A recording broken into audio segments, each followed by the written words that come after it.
Hello friends, मैं doctor वंदना नामदेव आपका अपने चैनल रिजुविनाइट विद होम्योपैथी में स्वागत करती हूँ।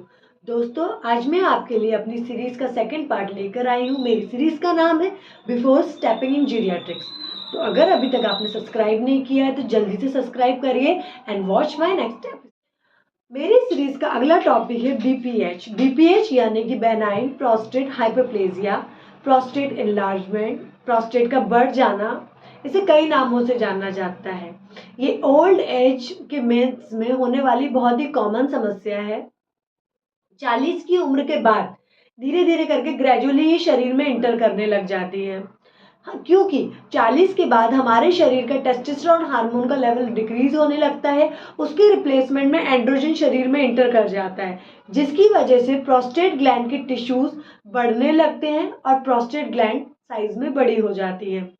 वैसे तो ये नॉन कैंसरस रहती है क्योंकि इसका नाम ही बेनाइन प्रोस्टेट हाइपरप्लेजिया है, पर क्योंकि इसके साइज बड़े होने की वजह से ये इंटरनल ऑर्गन्स पे कंप्रेशन डालती है और यूरिन और मोशन की कई समस्या आपके सामने लेकर आ जाती है। ये सामान्यतः बहुत छोटे छोटे सिम्टम्स प्रोड्यूस करती है।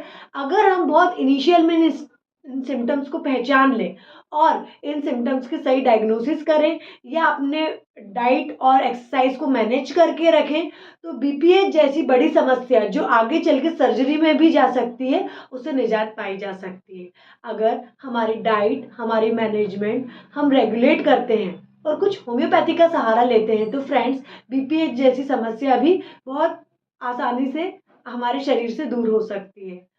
बीपीएच किसी के शरीर में डेवलप हो रहा होता है, उस वक्त ये बहुत ही इग्नोरेबल सिम्टम्स देता है जिन्हें हम इजीली इग्नोर कर देते हैं। जैसे कि जो लोग इस टाइम बीपीएच से सफ़र कर रहे हैं वो बहुत अच्छे से कोरिलेट कर सकते हैं कि स्टार्टिंग में जो सिम्टम्स आते हैं वो बहुत ही सामान्य होते हैं, जैसे बार बार यूरिन आना या यूरिन की फ्रीक्वेंसी बढ़ जाना, रात में उठ उठ के 2 से लेकर 5 बार तक यूरिन जाना, यूरिन का फ्लो जो अर्ज होती है उसके मुकाबले यूरिन का फ्लो उतना तेज नहीं होता या यूरिन रुक रुक के होती है, ब्लैडर पे से कंट्रोल खो जाता है, यूरिन करने के बाद भी ब्लैडर में से लीकिंग हो रही होती है, लोअर एब्डोमिनल रीजन में पेन रहता है या फ्लैंक रीजन में पेन रहता है, यूरिन के दौरान पेन रहता है।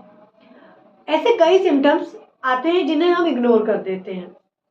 इसके बाद अगर हम इन अलार्म सिम्टम्स पे गौर नहीं करते हैं तो ये सिम्टम्स कॉम्प्लिकेटेड होकर सेकेंडरी सिम्टम्स में कन्वर्ट हो जाते हैं, जैसे कि chronic kidney disease, bladder stone, urinary tract syndrome etcetera and etcetera. का ऑनसेट बहुत ही ग्रेजुअल होता है हमारे शरीर में, बहुत धीरे धीरे ये बढ़ती है, इसीलिए इसके सिम्टम्स भी बहुत धीरे धीरे ही हमको फेल्ट होते हैं।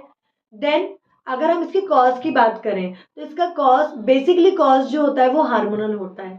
एक एज के बाद मेल्स के अंदर टेस्टोस्टेरोन हार्मोन जो कि मेल का डोमिनेंट हार्मोन है वो कम होने लग जाता है और उसके रिप्लेसमेंट में एंड्रोजन हार्मोन बॉडी में इंटर करता है। यह एंड्रोजन ग्लैंड्स के टिश्यूज को बहुत ज़्यादा बढ़ा देता है, हाइपरप्लेजिया कर देता है, जिससे कि ग्लैंड का साइज भी इंक्रीज हो जाता है।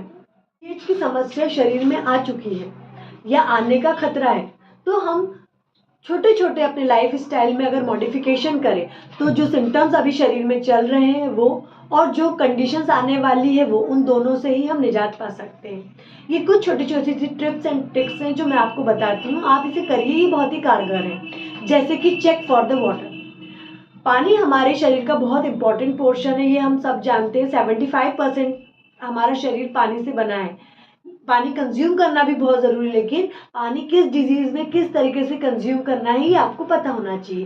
बीपीएच के पेशेंट को अपने पानी के पोर्शन को डिवाइडेड भाग में लेना चाहिए, जिससे कि फिजूल की अर्जेंसी डेवलप ना हो और पानी को एब्जॉर्ब होने का मौका मिले। इसके अलावा ओबिसिटी, किसी भी डिजीज़ का कहीं ना कहीं बेसिक हिडन कॉज ओबिसिटी होता है, तो आपको अपने वेट को मेंटेन करना है, रेगुलर एक्सरसाइज करनी है।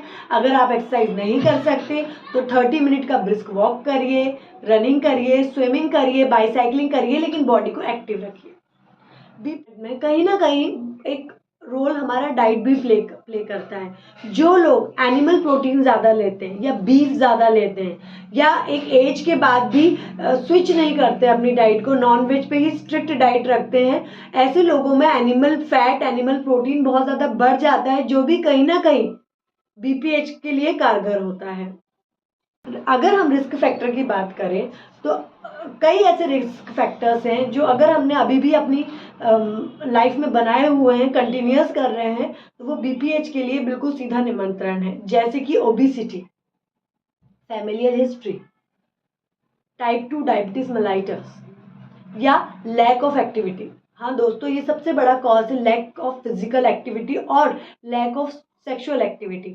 जो लोग फिजिकल एक्टिव नहीं है या जो लोग सेक्सुअली एक्टिव नहीं है, उनको बीपीएच होने का खतरा उन लोगों के मुकाबले कहीं ज़्यादा है जो कि फिजिकल एंड सेक्सुअली एक्टिव है। अगर आप स्मोक करते हैं तो उसे स्टॉप कर दीजिए। अगर आप ड्रिंक करते हैं तो अपने पैक को वीकली 1 पैक पे लिमिटेड कर दीजिए। अगर आप कैफीन के शौकीन हैं, मतलब कॉफ़ी कंज्यूम करते हैं, तो please cut it down. Coffee कई तरीके से हमारी बॉडी में इरिटेंट का काम करती है, जिसकी वजह से भी कई समस्या धीरे धीरे कर बॉडी में एंटर करने लग जाती है। आप विटामिन डी लें, 10 मिनट सुबह की गुनगुनी धूप में ज़रूर बैठें। अगले पार्ट में, जब तक के लिए मैं डॉक्टर वंदना नामदेव कहती हूँ आपसे अलविदा। चाओ।